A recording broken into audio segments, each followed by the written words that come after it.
Well, hey there. How's it going, everybody? Today is a super special day because today is the first day of doing the Bleach album. We're starting the Bleach album off the Nirvana Recreate the Tone series. Okay, so the guitar, I guess that's a good place to start. Kurt used his Univox High Flyer to record everything on the Bleach album, so I obviously did the same thing. I used my High Flyer as well. And you might have noticed mine said Arai on it, and that's the same exact thing as the Univox High Flyer. It's just the Arai ones were branded for the Australian market and the Univox ones were branded for US market. But other than that, they're the exact same. They were built in the same factory at the same time by the same workers with the same materials, same. So yeah, there's no difference. The main part of that tone really comes from the bodies on these, just the way they were built.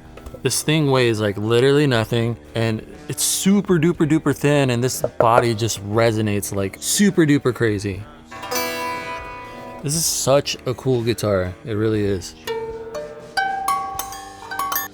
By the way, Kurt's would have had the stock humbucker in there. Mine has a JB, but the sound difference between the JB and the stock humbucker is so minimal that it really doesn't matter. You might have heard me say this before, but I'll go ahead and say it again if you're new here. I see so many people obsessing over pickups, like, pickups, do you have the right pickups? And while yes, the pickups are important, they're not gonna change the sound of your guitar, the voice of your guitar. Pickups are just microphones for your strings. Here's a good analogy I like to use. If Michael Jackson was over here right now, and I picked up this microphone, and he sang into it, I'm like, yeah, that's cool, MJ, I like that. But let me try this microphone. And he sings into it. He's still gonna sound like Michael Jackson. He's not gonna sound like some other person just because I used a different microphone. And I think that's super important. Yeah, pickups change like the character of your guitar. It's gonna pick up certain parts, certain frequencies more than others, but it's not gonna change the sound of your guitar.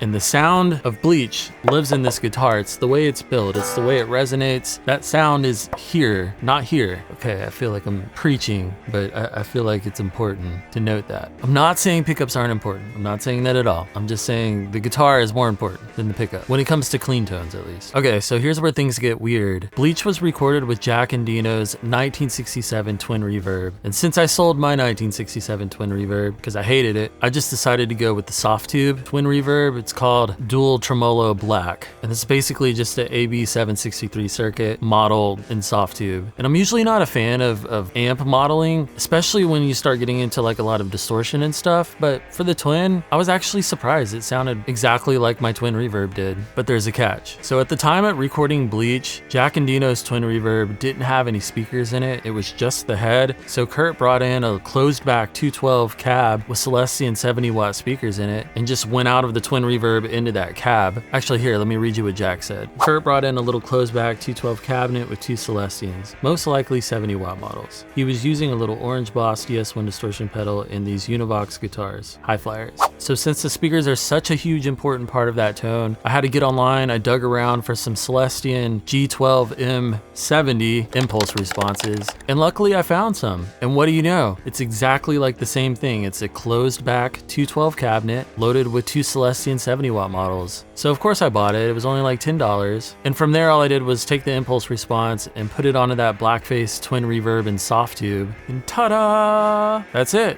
I digitally recreated the exact recording chain used for Bleach. Yeah, I know, I'm so special. Ooh. Actually, the moment I started playing through it, I completely freaked out because it sounded like fucking exactly like it.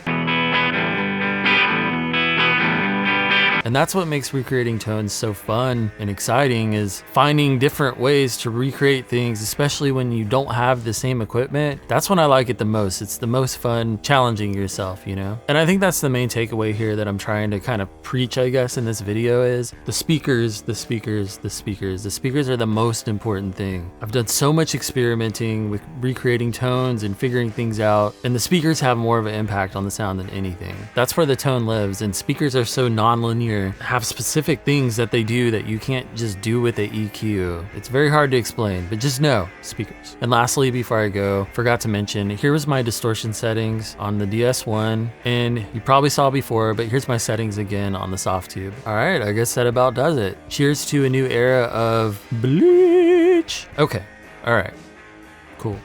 I'm definitely happy. This was a really fun day. All right, I'll shut up now. See you guys on the next one. Peace.